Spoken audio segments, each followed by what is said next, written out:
After my 5 years of college tennis in the United States, I am ready to start traveling the world and begin my professional tennis career.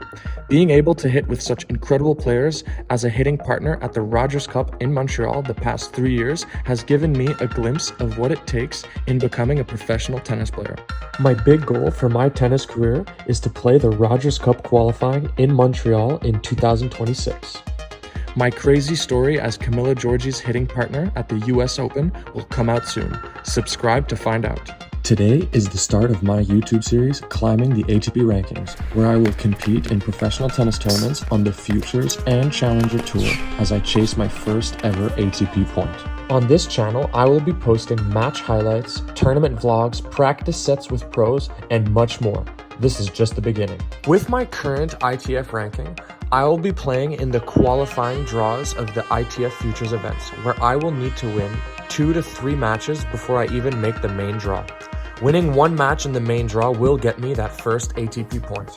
My plan is to play as many Futures tournaments as possible until the summer, where I will then work as a head tennis coach to make money to be able to continue playing pro. A little bit about me, I'm a Fedal fan. I used to travel with fellow Canadian players Felix and Bianca back in the good old days. My favorite surface is clay court. I was born in Amsterdam, but I live in Canada. I've traveled to 12 countries for tennis, and I will be adding more in 2024. I can also play other sports other than tennis. Leave a comment down below if you have any questions about my 2024 schedule, what to expect from the channel, or anything else. Now you guys get to see a glimpse of what my trainings look like. This was a 1-hour private lesson with my coach. Here we started working on the technical side of my forehand, trying to make sure I give myself enough space to let my elbow and arm pass through smoothly through the contact point. What I like most about my coach is that he not only gives feedback on missed shots, but also made shots. So his feedback is based off of if I'm doing the objective correctly and not whether I'm putting the ball in or out. And this is a good way to improve because then you're much more process-oriented than result-oriented.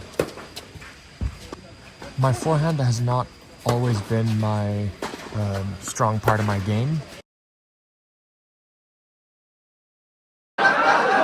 Back in the days when I was younger, it was much more of a flat shot, and I've developed a lot more spin on it, which has given me more control and more consistency. So here, the most important thing for me working on this forehand was the spacing and the setup. So if the spacing and the setup wasn't done properly, then I wasn't allowing myself to let my arm and elbow pass through the contact point. So that's what my coach was, when he was saying good, it's because I gave myself the space. On the backhand side, we were working on getting my shoulders and legs involved, but also making sure that the rhythm was consistent throughout my shots. The backhand was feeling nice.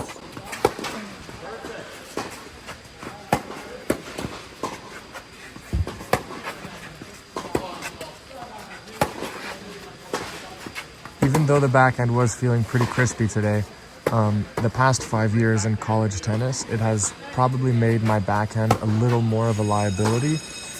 With all the nerves and stress around college tennis, it kind of got to me. And I slowly started getting a little scared to hit backhands in matches. So I would tend to back away from the backhand. So I would give up court positioning, and guys would just start picking on my backhand because they kind of saw like, oh, he's like backing up, he's not really hitting through it, he's not using his body. And slowly my backhand became a little bit of a liability. It's probably the shot now in a match, if I get nervous, it's probably the one that's most affected because it's more of a flatter shot. Since my forehand is much more spinny, even when I'm nervous or tight, I can still kind of get some spin and stability on my forehand. But on the backhand, a lot of the backhand success has to do with what you're doing with your body. So when I'm nervous, it affects my body and it makes me not hit through the ball. As you can see here, I'm honestly doing a pretty good job in getting a good wide base on my backhand and just making sure that my body's going forward. You see here, I get stable. That one I pulled off a bit, right? But see there, I got in position, and you see that I'm leaning into the shot a little bit. When I get nervous, when the ball comes to my backhand, I back up right away. So here I was really making sure that I was just getting in good positions and having a consistent swing with my shoulders and setup. Too bad. This I loved on the previous inside out, how you work around the ball. And then here you got set up a little too close. Again, body starts, is no longer connected. Yeah,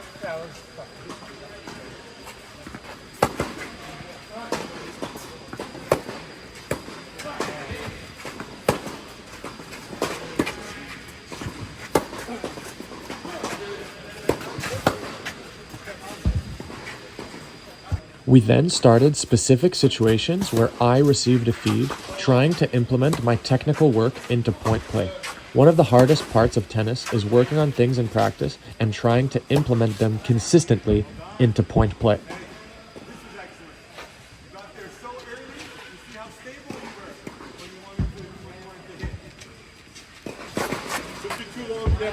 Okay, but that's what? That's a concentration way. That's not technical. If that ball was up in the air forever, as soon as it left his racket, instantly, as soon as that ball was 2 feet from his racket, I knew it was going to bounce here. You should too. Because by the time that ball leaves his racket, you're already back here. So you know what's going on. I've read the ball. I've made my plan.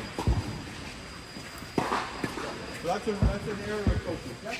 As you can see, I received the feed either on my backhand or forehand, so I got to make that initial reaction to getting in a good position and practicing either whether it's a backhand or a forehand, practicing my setup and hitting a clean ball. And now it's not just rallying, I got to make point play decisions with the technical work that we did on just the cross courts. I was really trying to be aggressive. As you can see here, I'm doing a lot of forehands down the line. I'm not a type of player that just wants to rally cross court.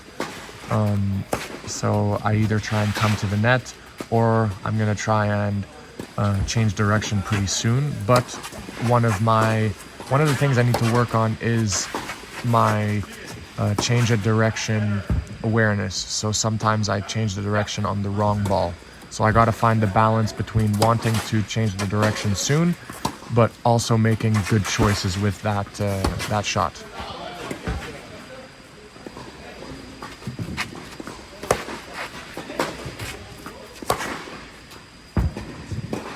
We then reversed the roles as I started to feed a couple points.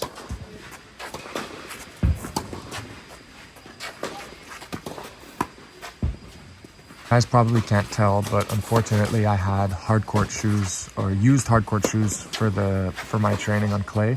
So when he started being the one that could change the directions down the line, I pretty much felt like a giraffe on skates. So I was doing my best to get a good base, but it was hard to know when he changed directions and being in a good position because I was slipping and sliding.